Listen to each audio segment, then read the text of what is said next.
पहली और बड़ी खबर जो निकल कर आ रही कि गलवान में पीछे हटी चीनी सेना, टेंट सामान गायब, नई सैटेलाइट इमेज में दिखे हैं सबूत। दोस्तों आपको बता दें कि भारत और चीन के बीच पिछले करीबन 2 महीने से जारी विवाद अब थमता हुआ दिखाई दे रहा है। राष्ट्रीय सुरक्षा सलाहकार अजीत डोभाल और चीनी विदेश मंत्री वांग यी के बीच हुई बातचीत के बाद बॉर्डर पर चीनी सेना ने अपने कैंप को पीछे कर लिया है। इसकी गवाही अब सामने आई नई सैटेलाइट तस्वीरें भी दे रही है। 6 जुलाई को ली गई तस्वीरें दिखा रही है कि जिस जगह पर पहले चीनी सैनिकों ने कैंप जमाया हुआ था अब वो खाली है।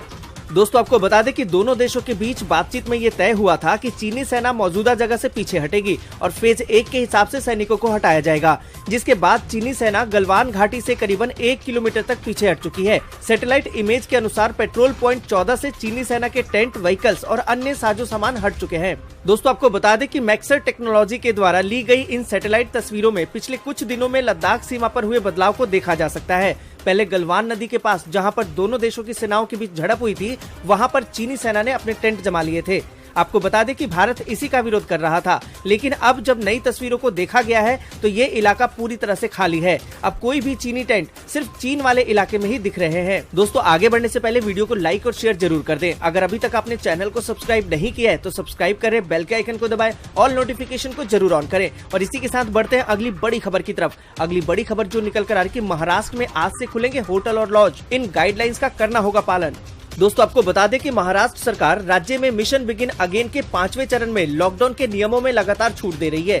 सरकार ने कंटेनमेंट जोन के बाहर के होटल, लॉज और अतिथि गृहों को अपनी कुल क्षमता के 33% क्षमता के साथ आज से खुलने के नए आदेश जारी कर दिए हैं। हालांकि रेस्टोरेंट के लिए अभी और इंतजार करना होगा। आपको बता दें कि महाराष्ट्र सरकार ने राज्य में बुधवार से होटल शुरू करने की मंजूरी दे दी है। हालांकि शॉपिंग मॉल के होटलों को खोलने की अनुमति नहीं होगी। दोस्तों इसी के साथ बढ़ते हैं अगली बड़ी खबर की तरफ। अगली बड़ी खबर जो निकल कर आ रही कि तिब्बत मामले में अमेरिका का चीन को झटका, लगाया नया प्रतिबंध। दोस्तों आपको बता दें कि दुनिया के लिए सिरदर्द बने चीन को अमेरिका ने एक बार फिर से झटका दिया है। भारत के साथ सीमा विवाद में उलझे चीन के लिए नई मुसीबत खड़ी करते हुए अमेरिकी विदेश मंत्री माइक पोम्पियो ने reciprocal access to Tibet act के तहत चीनी अधिकारियों के एक समूह के वीजा पर प्रतिबंध लगा दिया है। पोम्पियो ने मंगलवार को ट्वीट करके कहा कि आज पीपल्स रिपब्लिक ऑफ चाइना के अधिकारियों पर वीजा प्रतिबंधन की घोषणा की गई है। ये अधिकारी विदेशियों की तिब्बत तक पहुँच को प्रतिबंधित करने में शामिल थे। दोस्तों आपको बता दें कि पोम्पियो ने कहा कि चीन अमेरिकी राजनयिकों और अन्य अधिकारियों, पत्रकारों और पर्यटकों द्वारा तिब्बती स्वायत्त क्षेत्र और अन्य तिब्बती क्षेत्रों की यात्रा में लगातार बाधा डाल रहा है, जबकि चीनी अधिकारियों और अन्य नागरिकों संयुक्त राज्य अमेरिका तक आने की पूरी छूट थी। पोम्पियो ने कहा कि अमेरिका चीनी सरकार और चीनी कम्युनिस्ट पार्टी के अधिकारियों के वीजा पर प्रतिबंधों की घोषणा कर रहा है, जो तिब्बती क्षेत्रों में विदेशियों के लिए पहुंच से संबंधित नीतियों के निर्माण या निष्पादन में काफी हद तक शामिल है। दोस्तों आपको बता दें कि पोम्पियो ने यह भी कहा कि अमेरिका चीन और विदेशों में स्थायी आर्थिक विकास, पर्यावरण संरक्षण और तिब्बती समुदायों की मानवीय स्थितियों को आगे बढ़ाने के लिए काम करना जारी रखेगा। और दोस्तों इसी के साथ बढ़ते हैं अगली बड़ी खबर की तरफ। अगली बड़ी खबर जो निकल कर आ रही कि हरियाणा में 8वीं कक्षा की भी होगी बोर्ड परीक्षा, सरकार ने लगाई प्रस्ताव पर मुहर। दोस्तों आपको बता दें कि हरियाणा में अब 8वीं कक्षा की भी बोर्ड की परीक्षाएं करवाने के प्रस्ताव पर सरकार ने मंजूरी दे दी है। इस संबंध में स्कूल शिक्षा विभाग ने हरियाणा शिक्षा बोर्ड भिवानी को पत्र भेजा है। अब अगले सत्र से 8वीं की भी बोर्ड परीक्षाएं होंगी। 2020-21 के सत्र में 8वीं कक्षा को भी बोर्ड के दायरे में लाया गया है। 25 जून को सरकार ने इस संबंध में निर्णय ले लिया है। दोस्तों आपको बता दें कि महामारी के कारण अगर वर्तमान शैक्षणिक सत्र में 8वीं की बोर्ड परीक्षा संभव नहीं हुई तो अगले शैक्षणिक सत्र से प्रभावी तौर पर इसे लागू किया जाएगा। अंतिम फैसला सरकार पर निर्भर करेगा कि इस सत्र में सिलेबस पूरा होने पर बोर्ड परीक्षा करानी है या अगले सत्र में। और दोस्तों इसी के साथ बढ़ते हैं अगली बड़ी खबर की तरफ। अगली बड़ी खबर जो निकल कर आ रही कि WHO ने हवा से महामारी के फैलने की बात स्वीकारी, कहा कि इससे इनकार नहीं किया जा सकता। दोस्तों आपको बता दें कि विश्व स्वास्थ्य संगठन यानी कि WHO ने मंगलवार को हवा से महामारी संक्रमण के फैलने की बात को स्वीकार करते हुए कहा कि इससे इनकार नहीं किया जा सकता। WHO ने दुनिया भर के 200 से अधिक वैज्ञानिकों द्वारा महामारी के हवा से फैलने के सबूत को स्वीकार किया है। वैज्ञानिकों के एक समूह ने WHO से महामारी को लेकर नए दिशा निर्देश जारी करने के लिए कहा है। दोस्तों आपको बता दें कि सोमवार को प्रकाशित एक खुले पत्र में 32 देशों के कम से कम 239 वैज्ञानिकों ने इस बात के प्रमाण दिए कि हवा में मौजूद महामारी के नन्हे कण लोगों को संक्रमित कर सकते हैं। वैज्ञानिकों ने WHO से महामारी के लिए नए दिशा निर्देश जारी करने के आग्रह किया है। और दोस्तों इसी के साथ बढ़ते हैं अगली बड़ी खबर की तरफ। चीनी कंपनियों को वापस भेजने की तैयारी में है भारत। इनसे जुड़े 50 निवेश प्रस्तावों की समीक्षा कर रही है सरकार। दोस्तों आपको बता दें कि चीन से चल रहे विवाद के बीच भारत सरकार नई स्क्रीनिंग पॉलिसी के तहत बड़ा फैसला लेने की तैयारी में है। राइटर्स के मुताबिक सरकार चीनी कंपनियों से जुड़े लगभग 50 निवेश प्रस्तावों की समीक्षा कर रही है। आपको बता दें कि भारत सरकार ने अप्रैल में नए नियमों का ऐलान किया था। इन नियमों के तहत पड़ोसी देश में स्थित संस्थाओं द्वारा सभी निवेश को, चाहे ये इन्वेस्टमेंट नया हो या अतिरिक्त धन के लिए हो, केंद्र की मंजूरी की जरूरत होगी। इन निवेशकों में चीन सबसे बड़ा है। भारत के नए नियमों की चीनी निवेशकों और बीजिंग ने कड़ी आलोचना की है और इसे नीतिगत भेदभाव बताया है। आपको बता दें कि नए निवेश नियमों का उद्देश्य महामारी संकट के दौरान अवसरवादी अधिग्रहण को रोकना है। न्यूज एजेंसी के मुताबिक उद्योग जगत से जुड़े अधिकारियों का कहना है कि दोनों के संबंधों में गिरावट और पिछले महीने दोनों देशों के सैनिकों के बीच हुई झड़प मंजूरी में देरी होने का मुख्य कारण हो सकता है। दोस्तों आपको बता दें कि इस मामले में दिल्ली के एक वरिष्ठ सरकारी अधिकारी ने सीमा विवाद से जुड़े निवेश पर पड़ने वाले प्रभाव पर कहा कि कई तरह की मंजूरी की जरूरत होती है, हम थोड़ा और सतर्क हो रहे हैं। हालांकि सूत्रों ने उन कंपनियों के नाम बताने से इनकार कर दिया जिनके निवेश गोपनीय मंजूरी के कारण अटके हुए हैं। और दोस्तों इसी के साथ बढ़ते हैं आगे और जानते हैं मौसम की ताजा खबरों को। दिल्ली में बारिश से बदला मौसम, गुजरात में कई इलाकों में बाढ़ जैसे हालात। दोस्तों आपको बता दें कि गुजरात, मुंबई और दिल्ली समेत उत्तर भारत के कई राज्यों में मंगलवार को मानसूनी बारिश हुई। मौसम विभाग के मुताबिक सौराष्ट्र, कच्छ में मानसून अपने पूरे जोर पर है, जिससे कि इस क्षेत्र में मूसलाधार बारिश हो रही है, जबकि महाराष्ट्र में तेज बारिश की आशंका है। आपको बता दें कि दिल्ली में अगले 3 से 4 दिनों में और बारिश होने की संभावना है। इसके अलावा छत्तीसगढ़, झारखंड, बिहार, उत्तर प्रदेश, पश्चिम बंगाल और उड़ीसा के कुछ हिस्सों में भारी बारिश और कुछ इलाकों में मध्यम बारिश हो सकती है।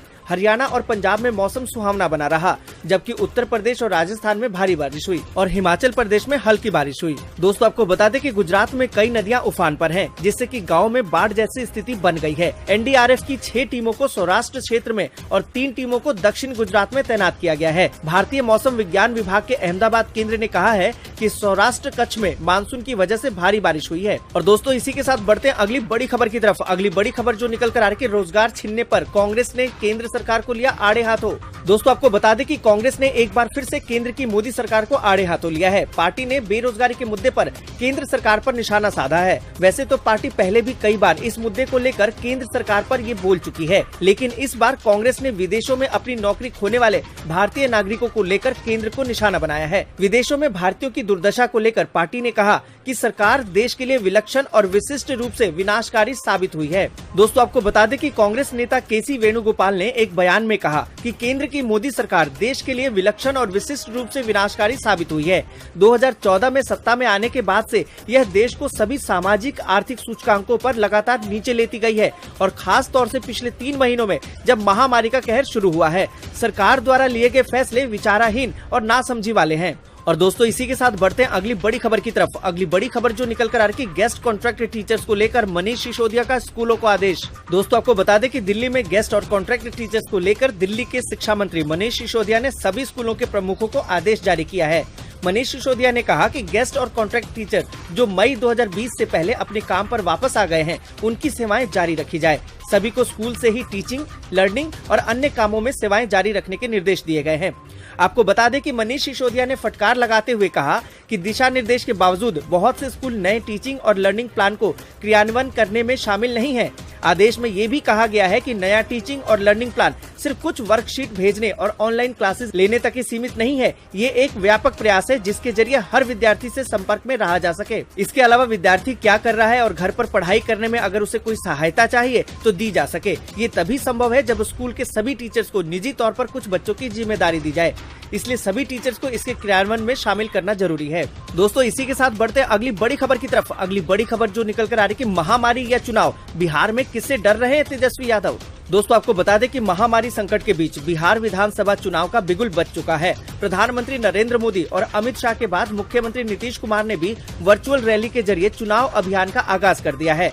वहीं महागठबंधन का संभावित चेहरा माने जा रहे आरजेडी नेता तेजस्वी यादव महामारी संक्रमण के बीच चुनाव कराने के पक्ष में नहीं दिख रहे, बल्कि उसे टालना चाहते हैं। ऐसे में सवाल उठता है कि तेजस्वी को महामारी या फिर चुनाव, किससे डर लग रहा है। दोस्तों आपको बता दें कि तेजस्वी यादव ने मंगलवार को कहा कि यह समय चुनाव का नहीं है, जहां पूरा बिहार महामारी के कारण जहां पूरा बिहार महामारी के कारण बदहाल है। ऐसे में मुख्यमंत्री नीतीश कुमार चुनाव को लेकर क्यों परेशान है? मुख्यमंत्री चाहते हैं कि महामारी काल में बिहार विधानसभा चुनाव हो। तेजस्वी ने सरकार को आड़े हाथों लेते हुए कहा कि जुलाई महीने में जो हालात है इससे ज्यादा बदतर अगस्त और सितंबर में होने वाले हैं। ऐसे में मुख्यमंत्री को चुनाव से ज्यादा लोगों की फिक्र होनी चाहिए।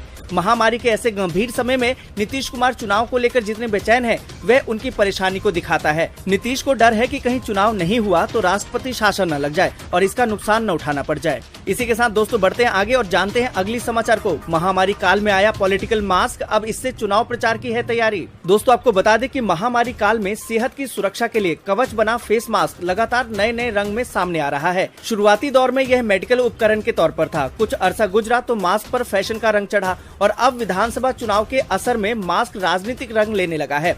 आपको बता दें कि राजनीतिक दल मास्क को प्रचार सामग्री के तौर पर इस्तेमाल करने लगे हैं। नतीजा है कि गमछा और टी शर्ट के साथ अब मास्क भी राजनीतिक दलों के पसंदीदा रंग और चुनाव चिन्ह के साथ बाजार में आने लगा है। प्रत्याशी अब अपने चेहरे पर जो मास्क लगाकर जाने की तैयारी में है, उस पर उनका चुनाव चिन्ह छपा रहेगा। दोस्तों आपको बता दें कि चुनावी साल में राजद, जदयू, लोजपा समेत सभी पार्टियों के चुनाव चिन्ह वाले मास्क तेजी से ट्रेंड करने लगे हैं। आपको बता दें कि इस महामारी काल में मास्क और गमछे की डिमांड बढ़ी है। विभिन्न दलों से जुड़े लोग पार्टी के रंग और चुनाव चिन्ह के हिसाब से मास्क के ऑर्डर दे रहे हैं। इसी के साथ दोस्तों बढ़ते हैं अगली बड़ी खबर की तरफ। अगली बड़ी खबर जो निकल कर आ रही है कि तेलंगाना सरकार का बड़ा फैसला, मुफ्त में होगा महामारी मरीजों का इलाज। दोस्तों आपको बता दें कि तेलंगाना में महामारी के मरीजों के इलाज के लिए राज्य सरकार ने बड़ा फैसला लिया है। हेल्थ एंड फैमिली वेलफेयर के स्टेट डायरेक्टर डॉक्टर जी श्रीनिवास ने बताया कि महामारी के गंभीर लक्षण वाले मरीज सीधे ही गांधी अस्पताल का रुख कर सकते हैं। राज्य सरकार ने वहां उनके उपचार और प्रबंधन की विस्तृत व्यवस्था की है। उन्होंने आगे कहा कि सरकारी अस्पतालों में पर्याप्त बेड उपलब्ध हैं। आवश्यकता के आधार पर मरीजों को बिस्तर उपलब्ध कराए जाएंगे और सरकारी अस्पतालों में मुफ्त इलाज किया जाएगा। इसके अलावा अस्पतालों में पर्याप्त मात्रा में व्यक्तिगत सुरक्षा उपकरण यानी कि PPE और दवाएं उपलब्ध हैं। लोगों को घबराने की जरूरत बिल्कुल भी नहीं है। इसी के साथ दोस्तों बढ़ते हैं अगली बड़ी खबर की तरफ। अगली बड़ी खबर जो निकल कर आ रही है कि यूपी की कानून व्यवस्था पर हमलावर प्रियंका वाड्रा को योगी सरकार ने दिखाया आंकड़ों का आईना। दोस्तों आपको बता दें कि उत्तर प्रदेश की कानून व्यवस्था को कांग्रेस महासचिव प्रियंका वाड्रा योगी सरकार के खिलाफ सबसे बड़ा मुद्दा बनाना चाहती है।